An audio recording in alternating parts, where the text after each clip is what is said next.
In recent years, reports of sexual violence in South Africa have become more and more prevalent, sparking discussion and debate on how to abate and deal with it. More often than not, the focus is directed at the victims of sexual violence, excluding their perpetrators from facing their own demons that have led them down the path. Leyonie Marais, a survivor of sexual violence, decided that she would try a different approach in dethroning the rapist. Join us over a pot of tea and some insightful conversation as she shares her journey of healing.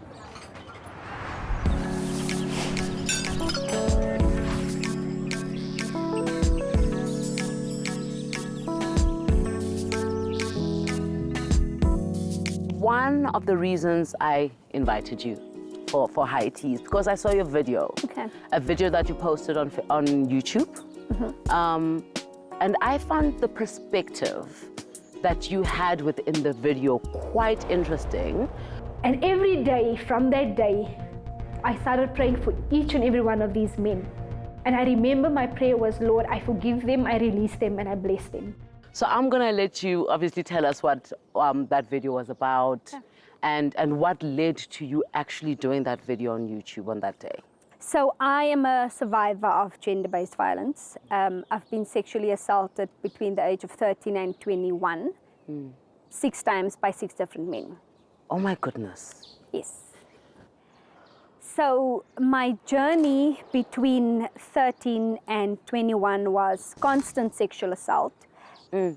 And then there was the idea of me blaming myself for being violated, because if I wasn't wearing that night dress, my uncle wouldn't have violated me. So it was an uncle? It was an uncle. The very, very first time was an uncle when I was 13 years old. And how did the family deal with that? I didn't tell the family. I couldn't, because he was in law enforcement. And he told me, if I tell anyone, he's going to shoot my grandmother. And my granny was my life. You see, there's something that happens when you are violated. The perpetrator says things to you, right? And that becomes part of your mindset. And because what I've been told since the age of 13, that no one would believe you. If you tell anyone, I will kill your granny. And the second time it happened, it was again that same stance, right?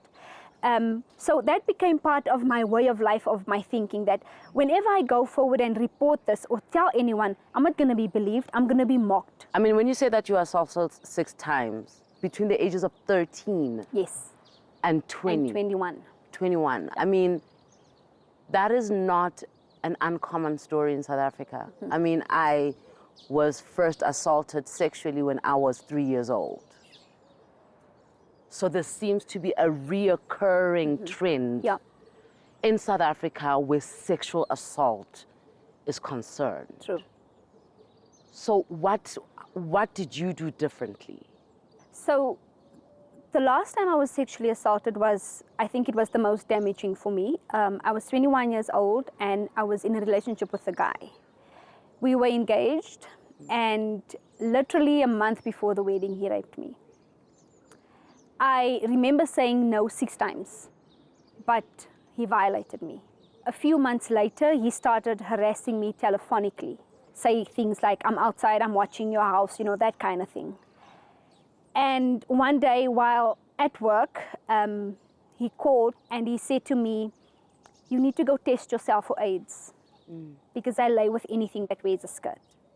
And I believed that this happened to me because I was ugly, because I didn't have a dad. And where did that concept come from? There are no pretty girls that are violated. And growing that up, that I know of. Or that spoke out about it. Because of the color of our skin, it is common amongst us to be violated. What do you mean by color of our skin? White girls aren't violated. Was that the perception? That was the perception. Even when I was in standard 9, I was at a white school, right? And these girls were not as conservative and introverted and as we were. They were out there. Can we just for a moment talk about that? it appears as if white girls are allowed to explore their sexuality. They're allowed to wear whatever they want to wear. They're allowed to go wherever it is that they want to go to. And it looks like they're safer than us, where if I had to explore my sexuality, already it's a problem. It's seen as a stigma, and it's already seen as something that I shouldn't do. Yeah. Because I'm not white. And that informs our whole lives. It does. It does. So you found yourself in a situation by the time you were 21 years old, where your first sexual violation encounter was with somebody who in authority in terms of law enforcement. Law enforcement. And the one when you were 21, he's also a person of authority because he's in the medical profession. And both of them, they knew what they were doing. They knew how to play on my psyche. They knew, and this is what I always say, 99% of perpetrators are someone you know. Yeah. And they build rapport with you by trust. They test to see how far they can go. By, like for me, it happened with kiss me. So if you don't kiss your uncle, my aunt said, I'm going to tell mommy, who is my granny, that you don't want to kiss him and you think that you are grown. What is a colored, strict grandmother going to do to a 13-year-old? Whip your ass. What do you know about disrespectful? Kissing? Exactly. Yes. So I kissed this man. And my life changed. And that is how it starts for me. And that's why every day I keep saying, do not allow your kids to sit on anyone's laps. Yes. Whether it be an uncle, a grandfather, a boyfriend, whoever it is. And I do not force my kids to kiss anyone. My 4-year-old, kiss anybody. He says, I don't want to kiss that person. No. I'm not going to say, why not? If my son doesn't want to kiss you, he's not going to kiss you. And that's the type of relationship we are supposed to build with our children as parents.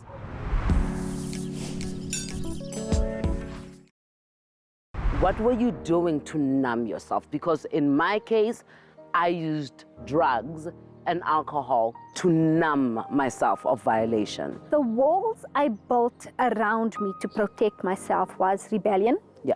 I was an extremely rude teenager. And those were things I did to protect myself. But I believe that what you attract what you radiate. Yes. Right? Yes. And because I was radiating violation and abuse and low self-esteem, I kept attracting these abusers. And at that point in time, what did that mean for you? It meant that it was now time to let go. Yeah. Because the first time I heard forgive your perpetrator, I was 19 years old. At the time, Noni, forgiving them meant that I'm okay with being raped.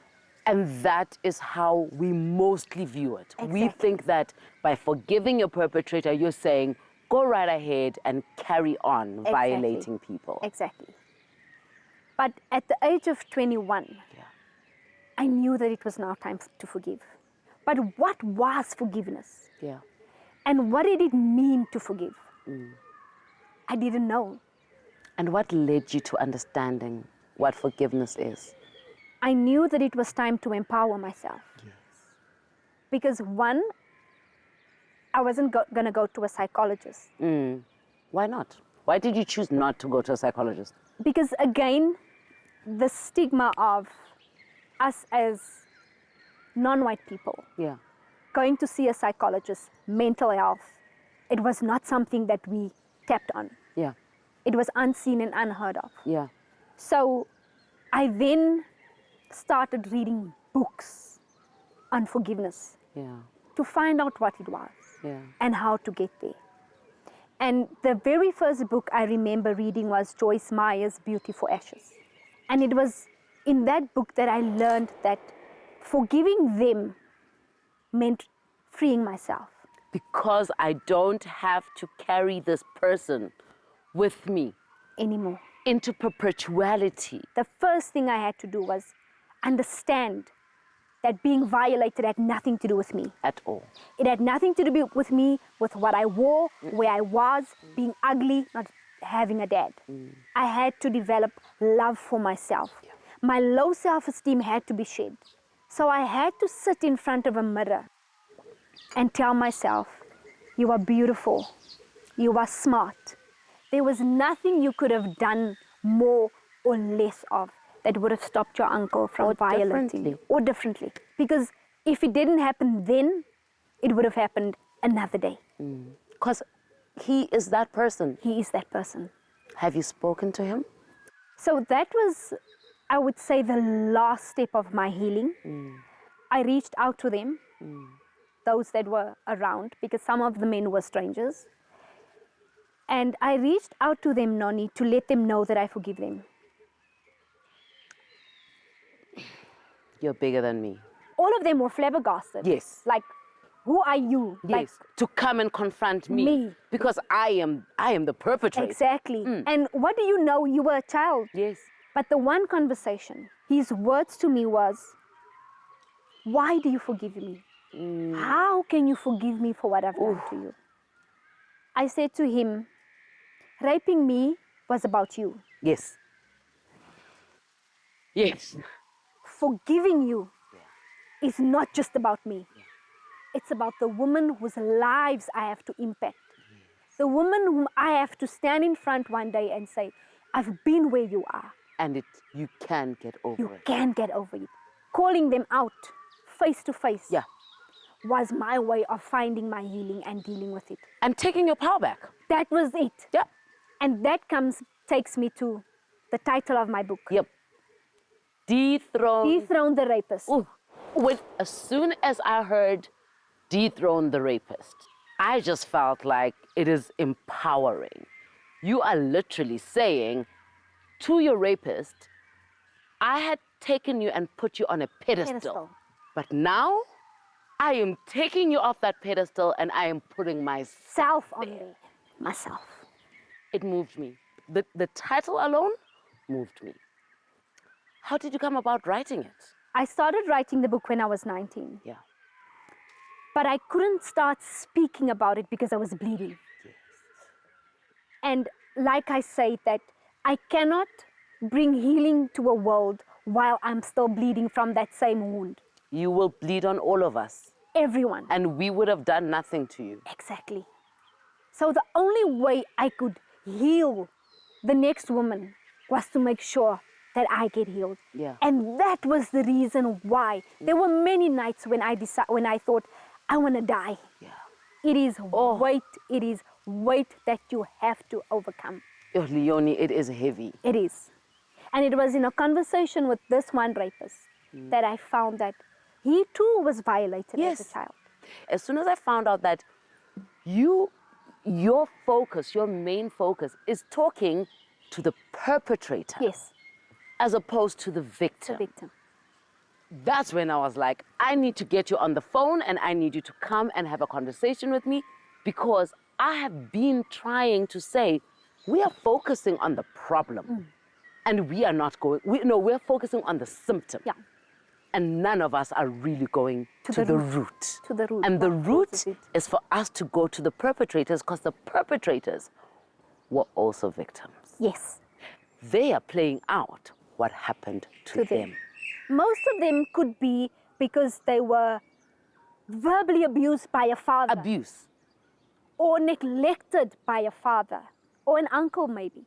Whatever the case. It's like, or a mom. Or a mom. Or a mom. And that is something, Noni, we talk about ex-fathers all the time. Girl. But we never talk about toxic moms. Girl. As women, we seem to have this collective amnesia about how we too are perpetrators. We as the mothers also play a role in messing up our daughters and our sons. And then they grow up and have these issues and then carry on the cycle of abuse that we meted out on them. Exactly. But every time we bring it up as women, it's almost like, drink our tea. We're gonna toast to that. Because wow.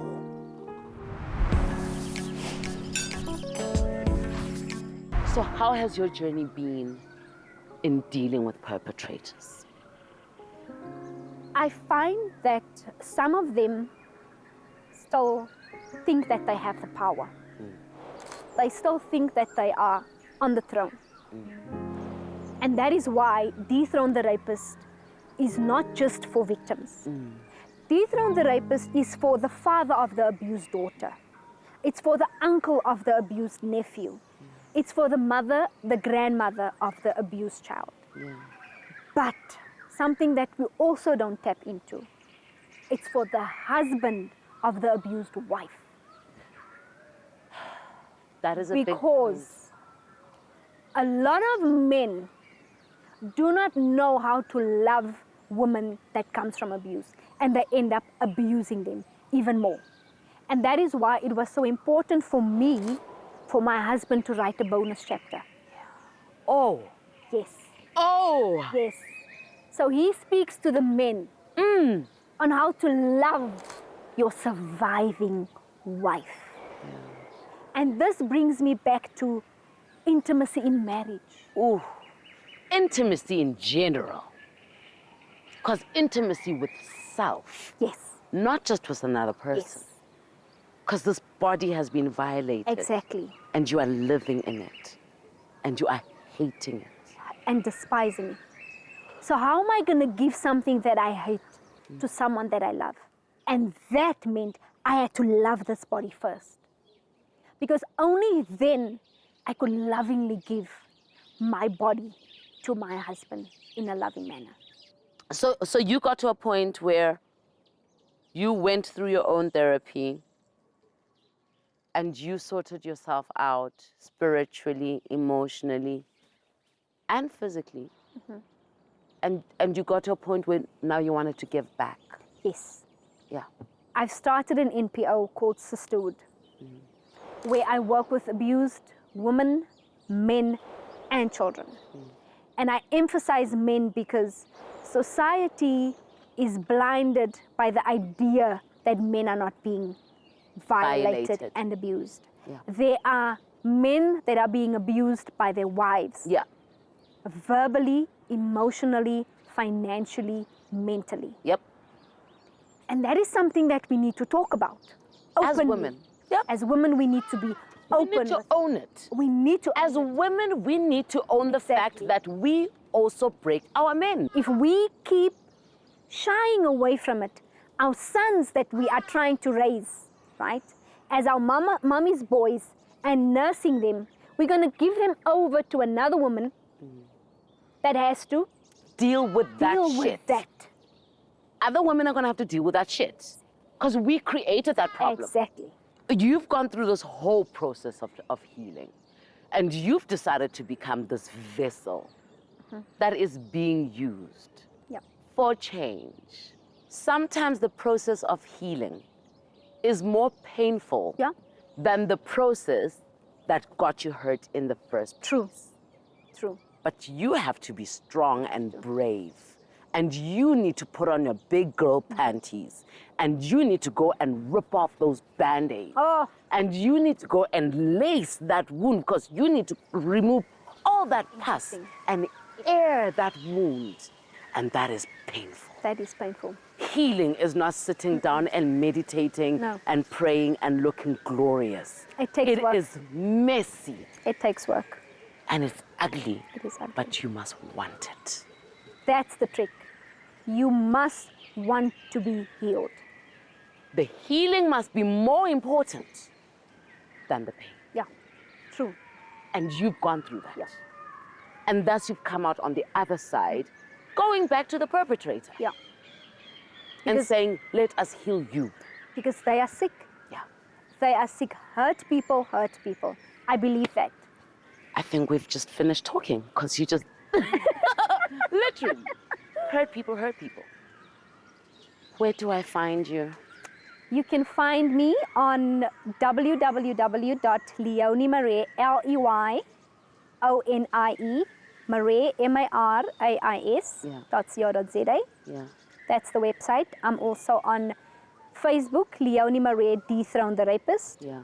as well as Instagram, Dethrone the Rapist. Leyonie, thank you. Thank you for joining me. Thank you for having me. It's been an absolute honor to be with you. Peace of respect. Thank you. Cyber kisses, because wow, Corona.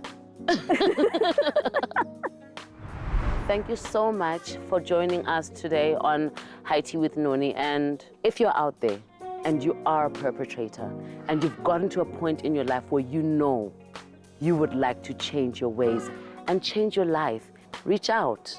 There are people who are out there to assist you. Once again, thank you everybody for joining me on High Tea with Noni. May we continue to grow and to heal as a people. Until next time.